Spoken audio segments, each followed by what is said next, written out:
Sorry, what was the last point of your question? Just like, can you walk us through your decision-making process when you make an investment in more detail? Okay. So, typically what happens is somebody will, so let's use a live example. So Debbie approaches me with a business plan. So we initially look at the plan and say, does the plan actually make any sense? Do I agree with the market? Is this a sector that I believe is growing? Do I think there is a sustainable growth opportunity? So we will tend to do a reasonable amount of due diligence on the sector. If the sector doesn't work and the opportunity, you kill it there and then. Assuming I like the sector and the dynamics of the sector make sense, I then move on to the entrepreneur and say, is this a backable individual? I tend personally to spend more time on the second part than I do on the first part. So then look at the individual and say, what would make this person succeed? What is she putting to the table? What risk is she prepared to take? What would happen to her if this plan didn't work? What are the key drivers in this plan that makes the plan successful? In Debbie's case, it was absolutely driven by one major component, which was she had an assumption that she would identify 10 people at launch. Now, generally, that's a little bit overambitious, where anyone starting a business that says, I'm going to recruit 10 top people, in my first quarter. To me, the first thought that goes in my head is, which planet is she orbiting at the moment? And, because it's not easy. So I would challenge that and say, Debbie, that's a really interesting observation. Can you give me the list of the 10 people who you think you're going to hire? So I'm being really specific, not will you hire them, but can I actually have the names of the people? Because if you haven't thought it through to that level of detail, you're probably not backable. So I would challenge a whole series of situations in that plan. And normally, for me to get to my conclusion, I will probably ask that individual to test a number of those assumptions to prove to me that they've actually thought them through. Because as you know, you can create any business plan that you want. If you can apply the right assumptions, you can make the plan do whatever you want it to do.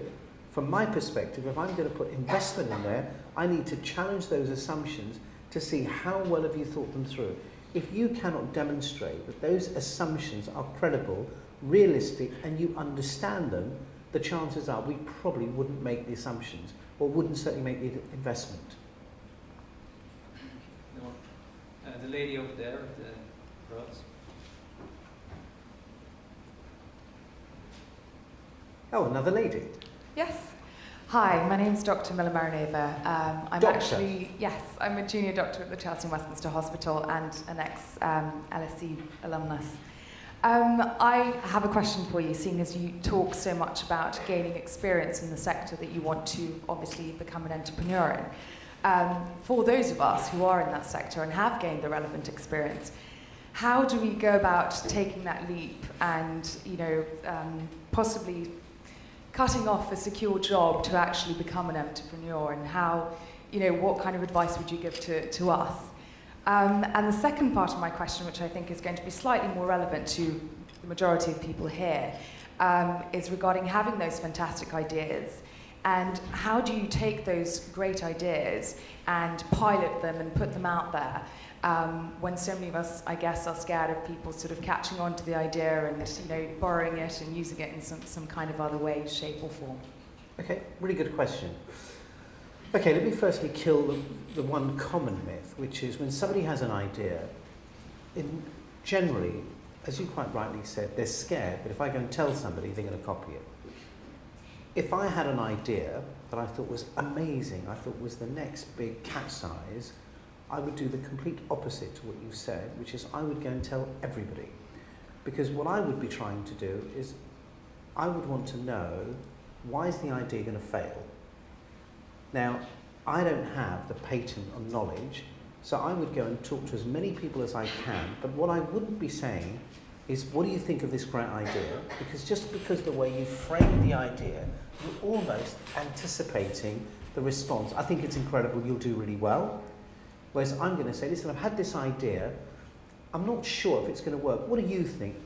Because I'm going to learn more from somebody that can find something wrong with it than somebody who tells me it's great, go ahead and do it, because I learn nothing. So first, I'm not afraid if they copy the idea. And the reason why I'm not afraid, because if it's that easy to copy, it's not a great idea. So to me, I'm not actually Because if you honestly think that the quality of your idea is such that within 10 minutes of a conversation, somebody can go ahead and implement that idea more successfully than yours, I don't believe it could be that great. Because if I go back to my beginning point, it is not the idea that succeeds, it is the individual.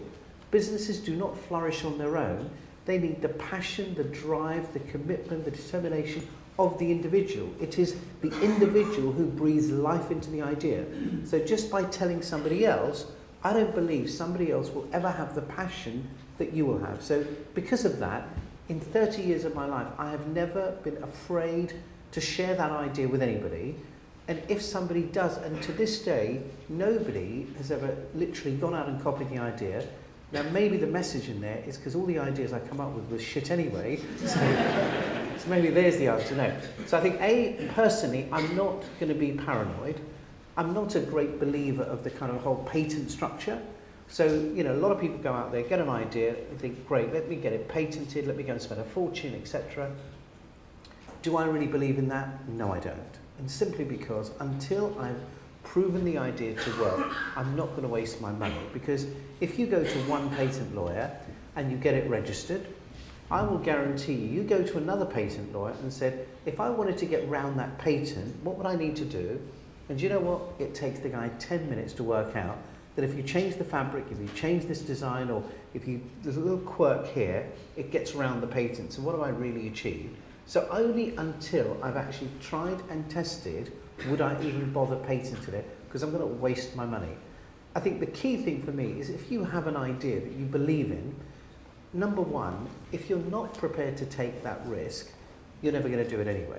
So at some point you have to get to that position. The only way I believe you will get to that position is you get the idea, you put a plan together, you create a business plan, and then you test the assumptions.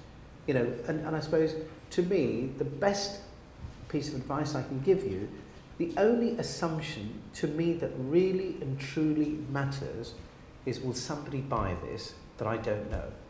Not my friends or my family or my brother or my sister, but if I went to the open market, is this a product or service that somebody independently is ready and willing to pay for? Because I'll give you a really sort of very quick example of a friend of mine who approached me with a great business idea, and I think this is quite typical of some entrepreneurs. So here's a guy, he actually knows me very well, he's been a social friend of mine for many years, and he approached me and said, James, I really feel embarrassed because, you know, I know you get this all the time, but I actually have an idea, I want to pitch you. I think, okay, well you can join the queue with the other 1,000, but I'll give you 20 minutes, let's have the pitch. Anyway, so he's bought this, embroidery machine, and he's come up with this idea that he wants to go to people who have normal clothes, like you've got a regular jacket, and he wants to embroider logos and motifs on your existing garments. So, you know, I had a kind of a dinner jacket that had the velvet thing, and just put a bit of velvet, was it like kind of purple stitching, that just made it a bit unique. Anyway, he said, what do you think of the idea? I said, you know what, actually I can see there must be people out there who've got clothes that they don't wear anymore, but you can jazz them up a bit. It's not very expensive. I think you should go ahead and do it. So, and he said, great. So I said, what I suggest you do is make half a dozen samples and take them to a few shops. Anyway, I meet the guy 3 months later, and I said, oh, by the way, how's the idea? He said, I made the 6 samples that you said, but then I realised that actually if I took only menswear, they might say, what about women's wear? So I'm currently working on the ladies' wear section. I said, well, I'm not sure I would do that, because I could frankly just do visuals of ladies' wear. But he said, no, I want to physically do the ladies' wear. Okay, off he goes. 3 months later, he's now built, you know, a kind of ladies' wear range. I meet him again. I said, how's the plan going? Have you met any suppliers? Haven't done that yet because I'm just working on my website right now. Okay, I'm not sure you really need that. You can have a holding page. What I need to do is you should go and talk to suppliers. Anyway, no, I've got to have a site, because if I show them the stuff and they go to my site and it doesn't exist, I'm going to look Mickey. Okay, go ahead and do the site. So he's now working on the site. See him 3 months later, how's it going? He said, the site's looking fantastic. Haven't spoken to a customer yet because we've got a photo shoot coming up next week, because I've got some models coming in. I've got to get the right pictures, you know, because if they look at my site and my pictures aren't great, so, okay, I've got to do that. Okay, 3 months go by, we've got a photo shoot, we've got models, all that sort of stuff. The site's looking fantastic. Have you spoken to a customer yet? Not yet, because I thought when I take my samples out, I need proper suit carriers, you know, with my logo on there, because I can't just walk in Okay, so now we're waiting for this supplier to come from Italy with the suit carriers, with the logos and all the rest of it. Anyway, another 3 months go by. Have you seen a customer yet? No, I've just realised that I want logos on my buttons because I want to have my branding and my logo on the buttons because this is going to be a bespoke garment. Anyway, eventually I see him 3 months later. I said, have you seen a customer yet? He said, I haven't seen a customer. I've run out of money now. I'm calling it a day. Now, absolute true story, because the moral of the story is so many entrepreneurs, to me, go too far down the product range. If it was me, I'm not exaggerating, I would have produced 3 samples and literally got on the road and start knocking on doors. On every other point he raised, I would have created visuals to use as a way of demonstrating the product. So if I want to show personalised buttons, I don't need to make them. If I want suit carriers, I can design them, on Photoshop. If I want to